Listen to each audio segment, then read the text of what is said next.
Hi everyone, it's Jerry. Let's have a look at a game from the 2022 FTX Crypto Cup. This is a rapid game between Magnus Carlsen on the white end and Hans Niemann. This is the game where Niemann afterwards famously said, "The chess speaks for itself." It's a very high-level game, a model game, in my estimation, out of this opening, the Sicilian defense and variation, Rossolimo Attack. Soon we're going to have the minor piece imbalance. Soon, black will be working with the unopposed light square bishop, whose strength is only enhanced because of white's decision on move 16. It's at that moment white created a long-term static weakness, namely a backward d3 pawn, and black was able to put his full weight on that one weak point and force white on the defensive. All right, from here it's g6 castles. Nothing new out of this opening phase. This guy right here, once challenged, should fall back to c7 and does. To do otherwise, for instance, exchanging knights, this would help white in two ways. 1, 2. The open lines are nice for white. So in this game, the knight goes to c7, questioning the bishop. Bishop takes knight. Black takes away from the center. This guy is ready to roll. Knight e4, how to defend c5. In this game, b6 is played knowing that I may have to go uncastled. That's what happens in this game. Knight f6 hits, king f8. The knight is basically poison. If you're capturing the knight like this, no good. Discovered check. White gets the piece back, and that's not just any piece. That's your most important minor piece, your fianchettoed bishop. Black cannot afford to play in this way. So he must go uncastled, and now the knight falls back. If you want to, as black, still keep open the option to castle, you would have to make a different ninth move. Knight e6, for instance. This defends the pawn, and knight f6 would simply be a blunder now. Pawn takes knight. Pawn takes pawn is no longer a discovered check. The problem, though, with having the knight on e6 is that this bishop is staring at the back of the knight. Not the greatest view in the world. This guy would prefer to be out and about. b4, the knight is on e6. So in short, there's a coordination issue if the knight goes to e6 right now. In this game, it is b6. Knight f6, king f8, knight e4. 2 tempi have been invested in order for black to go uncastled. White made these two moves. Uncastled black king, and now black will have to invest 3 tempi before he has castled by hand. h6, king g8, king h7. Okay, from here, black develops the bishop, and normally, I would say it also pins the knight. Not in this case, though. In the game, we have d3, and black replies to that with knight e6. This pawn is not free. I want to highlight a couple lines here in the event of a player, if you play bishop takes e5 here, what is a reply by white? White could actually take the bishop and say, I'm okay giving up the queen. I'm going to highlight 2 lines here, one where white obtains a completely winning position, and another where the game is simply over in 16 moves. Look at these white minor pieces. Check. Knight takes c6, hitting the queen. Knight f6, clearance, so that the knight drops into e7. You have to give up the queen. And now we have attack, counterattack, counterattack. Soon, one of these 2 pieces will be won back. The material will be restored. However, how do you, as black, get out of this situation? A 3-pointer is restricting your king and rook, completely winning for white. One slight tweak to this variation, and we could see checkmate. Let's say the king goes right, chop, here, game over.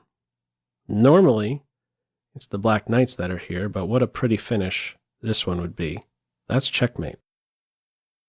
Okay, my point. This is not a free pawn. Knight e6 in this game, knight g5, knights exchanged, black pinpoints the light squares, trying to force doubled f-pawns. Rook e4, not so fast, interferes with that doubling of the f-pawns. Bishop is hit. Now, in this position in the Lee Chess Masters database, there's a game from 2019 between Nils Grandelius and Nihal Sarin. Sarin, in this position, captured the knight and captured the pawn, and eventually white won this position. You'll notice that picking up this pawn does give white a lot of activity. The major pieces primarily spring to life along this e-file. And in this more open position, black may find it much more difficult to get those few tempi in, to get the king tucked away. Black's idea in this game is to not take this pawn, to work around it.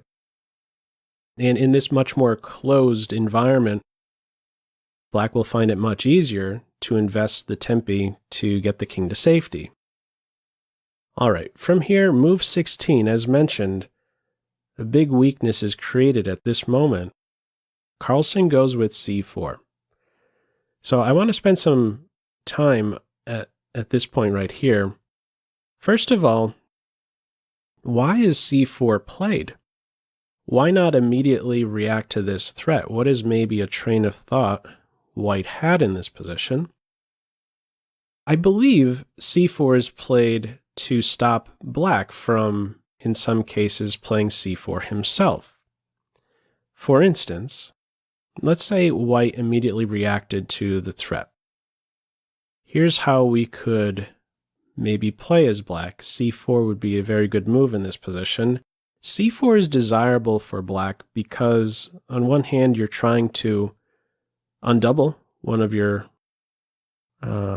pawns, and also stabilize your queen.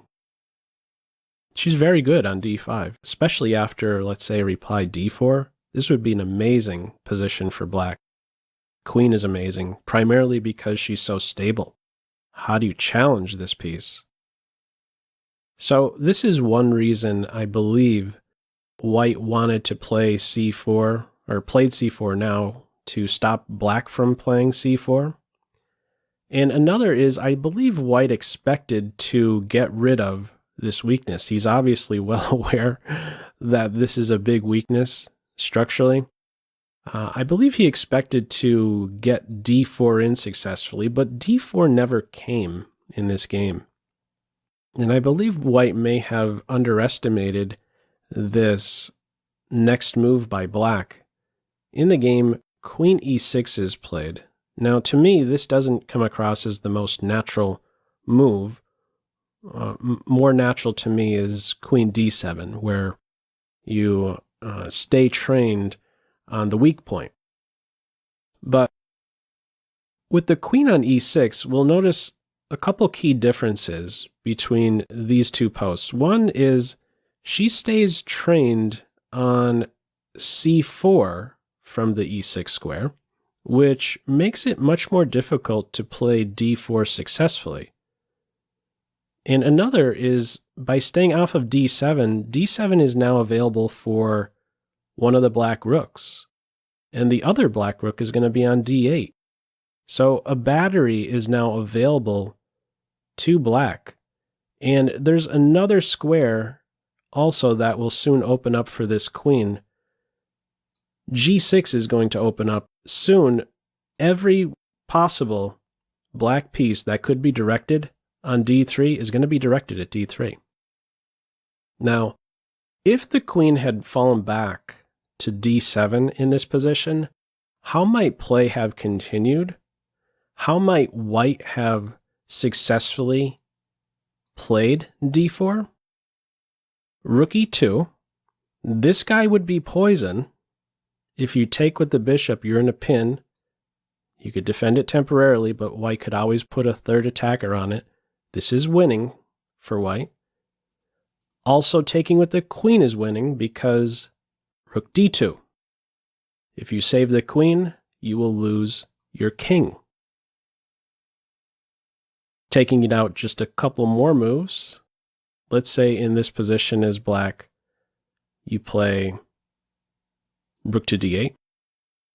White could follow with first h3, cutting out bishop to g4 ideas, and now let's just say black goes for this idea to get the king into safety. King g8, rook d2, let's say that one's in there, king h7. Here is a line where white can successfully get rid of this half-dead pawn. That static weakness will soon be no longer. d4 break is in there. In short, c4 in this position, I believe aimed at stopping black from playing c4, and he had an eye on hopefully one day playing d4 himself, but d4 never comes. In this game, it's queen e6, rook e3, h6, g5. This square has now opened up for the queen. From here, the simple plan, target d3 pawn. h3, white has the flight square. The black king is castling by hand. Meanwhile, white is playing on the queen side, looking for a break. He gets that in with b4. What should black do in reply to this? Best is to sit.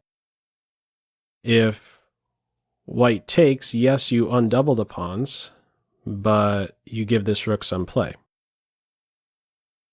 Black says, I don't mind taking on the double isolated pawns. I'd prefer not to allow your rook any activity along the A file. So this isn't the greatest structure in the world, but they control some important central squares. And again, there's a big problem here on d3. Queen b3, battery is there, and here we are. Has to babysit the d3 pawn, hit 3 times, and well, here's now a fourth. What do you do? Knight e1, not a fun move to play, but what else can you try? This is actually one of the last chances for white to maybe change things up a little bit here. Enter an opposite color bishop position. White has this as a move right here, e6, with the idea to enter an opposite color bishop position. Black is up the pawn. Things change a bit here. Black is still for choice. It's another path for white, considered one of the better tries at this stage right here, is e6 instead of knight to e1. Knight e1 in this game, though. And now comes h5. The knight goes right back to f3, keeping pressure on g5. Running in for the capture on d3 right here would not be a good idea for black. In the game, h4 is played. If black is capturing on d3 right now, this queen is overloaded. She has to watch over g5 and d3. White would be let off the hook if black captures on d3 right now. Knight takes g5 can follow, and then white captures here. Even game. So, h4 in this position, not so fast with the capture here. From here, bishop h2, and now e6. So, excellent position for black, really well coordinated. All of these points are defended. These are the only 2 weak points, but even if you go after them as white, there's going to be a big problem on your king side. In this game, queen c3 is played. What I had a look at is a move like queen a4, targeting this, looking to track this one down next. How could black follow up in this position? Could actually ignore these 2 points. It says you could play bishop h6, preparing an eventual g4 break. Let's say queen takes pawn, queen h5. Playing this straight away, there's knight takes h4. This is going to be a really strong move, hitting the knight, hitting the rook. In general, black would really like to play g4 because this would extend the scope of the unopposed light square bishop. Anytime you can break down enemy pawns that are on the same color square as your unopposed bishop, it's usually good news for that piece. More diagonals, more squares open up for that piece. So, not a good continuation to go hunting for pawns. Tough road ahead. This is already a winning position for black. We have queen c3. And now a little maneuver by the bishop. It wants to get to e7 to watch over h4 so that black can play g4 successfully. It just happens to also watch over c5 if some defense of that point is needed. In the game, the knight goes back to e1, and now comes g4. It's important g4 be played right now. If you make one lazy move like bishop to e7, you'll notice bishop e7 isn't needed right now. There's no longer any pressure on h4, so this wouldn't be accomplishing anything. But let's say black did play in this way, you're not going to be able to get in g4 because white could play f3, and there's a clamp over this pawn break. So this is very timely. Black plays g4 right now. This guy's happy. This queen is happy. She is, after all, opposite the king. From here, pawn takes, bishop takes, f3, bishop backs off, f4, gets right back on an active square, no longer needed to go to e7. f4 is in the crosshairs. From here, queen a5, queen g4. Look at the coordination, or lack thereof. Coordination for black. Perfectly coordinated. Bishop on h2, knight on his back foot, rook's disconnected, both unprotected. Big problems. In the game, rook f3, there's two pins now. This rook is pinned, and this pawn is pinned. And black is able to take advantage of that with his next move. And sure enough, it is by the unopposed bishop. Bishop e4. This game is essentially over. Black's going to be winning material. White picks up a doubled pawn. There goes the exchange. And black continues to pry away at these light squares, taking advantage of the pinned g-pawn. Queen f2. There goes the d-pawn. There goes the a-pawn. We got a passer. Black is up the exchange and a pawn now. So plenty of ways to go about converting this one. From here, rook e3, king f2, and one final move. Bishop takes f4, and Carlsen resigns. If play continued from here, what might we have? Bishop takes bishop, recapture. If the king goes here, you lose the knight. Well, even if you go here to save the knight, it's no save, because black could take the knight. And meet pawn takes rook with the skewer. There goes the queen. So, this one goes no further. Bishop takes pawn, final move of this rapid game. Let's have a quick look at the tail to tape on this one, and we can see the quality of play in this one. Very high level, 91% accuracy for Magnus Carlsen, 97% for Niemann. And these mistakes that the computer's pointing out for Carlsen really don't help us out so much. It's already at a point where black is pretty much winning. The issue is dating back really to that moment, that decision to play c4. So that created that big weakness, and he wasn't able to play d4 and get rid of his d-pawn. Queen e6 was a really interesting reply to the c4 move. Eventually being able again to direct every piece he possibly could at the weakened d3 pawn. Anyhow, feel free, as usual, to leave any feedback to this video in the comment section below. I hope you enjoyed it and maybe took a thing or two away. That's all for now. Take care.